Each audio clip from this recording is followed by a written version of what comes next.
Howdy folks, it's bloody cold. Ugh. Richard Wells from neatcoffee.com here.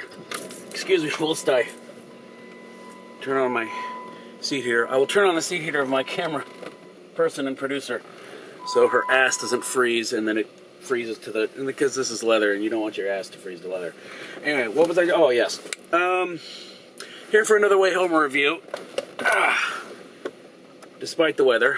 And the way this works is this. I've just left the cinema where we've seen a film and I'm going to talk about it on my way home. And if the heater kicks in, you'll deal with it because it's freaking cold. Today we're here to talk about Tron Legacy. Whew. Okay, Tron Legacy. What can I say about it? Here's your synopsis. It's a sequel to the original Tron, and our friend Flynn from the original film, played by Jeff Bridges, disappeared a while back, and nobody knows where the hell he went. And his son has basically grown up an orphan, and basically has been your typical genius, computer genius, rebellious youth type of kid who happens to be a billionaire and sort of conforms to his father's ideals, but he yet still pissed at his missing dad. And as you've seen in the trailer, missing dad appears to have paged Alan, Bruce Boxleitner, who returns from the original film, and so that sends the son on a quest to figure out what the hell happened with his dad. And as you've seen in the trailer, he winds up on the grid. That's pretty much a synopsis. Here's what we must face up to, friends, is that if you are honest with yourself, you know, the first Tron, well, let's just put it this way, it's not The Godfather, is it? It's a film that showed up at the right time for people of my age and kind of blew our minds with this idea of a, you know, what is essentially cyberspace, and kind of looked awesome. I mean, if you go back and you watch the now strangely out of print DVD with all of the bonus bits, you will see that what they went through to kind of create that computerized look for it is just absolutely insane. Because that was, what, you know, early 80s. They had nothing, you know, with which to do that stuff other than a lot of, well, it's Disney, so they you know, drew a lot of stuff by hand. You couldn't just say, you know, coat outfits with neon like you can these days. I mean, that's not exactly how it's done, but you know what I mean. It's a lot easier to do. So it's not a cinematic masterpiece. But it is a cult classic, and it is near and dear to the hearts of people like myself.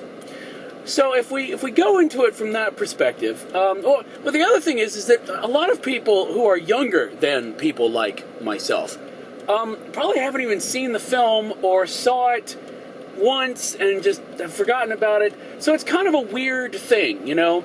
And it's even weirder in the fact that, again, because the DVD is out of print, I've heard from a lot of people who go, oh, I'd love to watch it again, or I'd love to show it to so-and-so who hasn't seen it, but it's out of print. So partly that's probably because I think they are at D23, where I was suffering from ferret flu or whatever the hell was going around at the time. I stayed to watch a bit of Tron on the big screen and found out later that the word was they had shown some of the original Tron in 3D. So I think they're reworking the whole thing. Hopefully Disney, since I know you watch this, you'll re-release it on screens in 3D to begin, you know, next year sometime before the DVD comes out of this film. Wouldn't that be nice? Would have been nice if you had done that before this film to kind of reacquaint everybody with what the hell you were going for.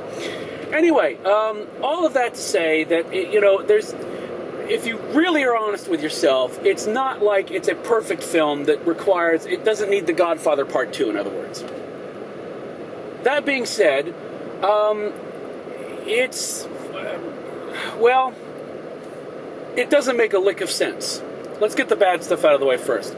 The bad stuff out of the way, really, story-wise, I have no idea quite what was going on or how the mechanics of the story were supposed to work as to what the evil plan was and what eventually happened. I don't quite know how it works. At least with the original Tron, it was a stretch, but it sort of worked in your head. This, I got completely lost. I have no idea what the point was.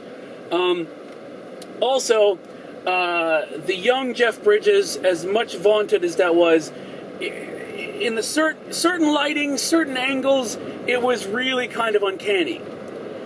The rest of the time, it was totally like a Robert Zemeckis film. It was I expected the part of young Jeff Bridges to be played by Tom Hanks. I mean, that's how screwed up it was.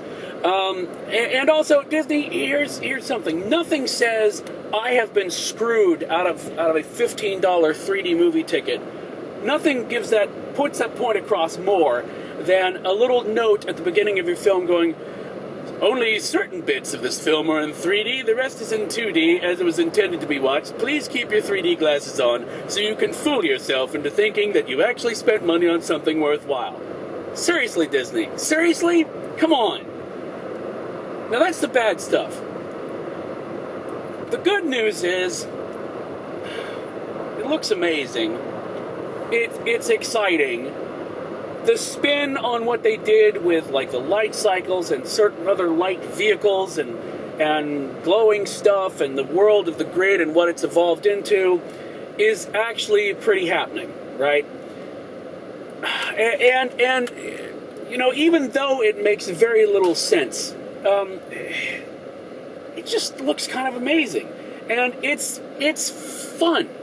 It's at no point does it's not like it's not like the nonsensical nature of it takes you completely out of the world. Now, granted, this is me, and I'm totally, you know, on board with the original Tron film. So other people may watch this and just go, "Did you what? The who?" Me, I just kind of put that off to the side and tried to enjoy the fact that I was seeing a Tron sequel. Not everybody may be able to pull that off. So, I mean, it's kind of a mixed bag. It is definitely a mixed bag in that, you know, looks great, is fun, but, you know, really makes very little sense if you stop to think about it. So the trick is, don't stop to think about it. And if you feel yourself stopping to think about it, think about something else. Think about, ooh, pretty, or something like that. Or, ooh, Daft Punk, awesome score. Anything but thinking about the insanity of what you're seeing on the screen. So yeah, I mean, what is it? Is it the film that I wanted? What film did I want? I mean, I wanted a sequel to, you know, an early '80s cult classic that kind of adhered to the mythos that was created in the first film, but yet ran in its own direction. And I got that. I just needed something that, you know, had a story that I could actually explain to somebody. If you asked me to explain how it all worked, I'd be completely lost. So all of that being said, I mean, cup-wise, I'm torn. I think between the non-3D all of it, although every time I took off my glasses when we were on the grid, it was in 3D, so I'm not quite sure if it was real-world 2D, everything else 3D. In that case, tell us that. It makes total sense. That makes total sense. Just like young, Uncanny Valley Jeff Bridges should have just been in the computer world, because we expect things to look like they're computer-made when they're in the computer world. Go figure. So, I think for such blatant missteps, I'm probably going to have to give it a 3 out of 5. You know, fun, but is it the sort of thing that I'm going to be dying to watch again, you know, on Blu-ray or Blu-ray 3D or whatever? Not really. I'm happy I saw it. I'm happy I saw it on the big screen. Happy I saw the bits of it that were in 3D Disney that I paid for. But that's about it. It's not anything that I'm going to go back and watch again and again like the original. So I guess in that sense, it sort of failed. However, it did succeed in one thing, and I will point this out. It's about the only way to make Olivia Wilde hotter than she already is to put strips of neon on her. Go figure. So anyway, there you go. Tron Legacy. A mixed bag, but ultimately worth seeing. I do think it's worth seeing in 3D because of the grid bits are awesome, the fighting bits are awesome, but for God's sake, see it at matinee and try to save some money, right? Anyway, I think that's it. I'm kind of, I don't know, by thinking about how mixed it was, it does kind of make me feel tired and kind of old like Jeff Bridges.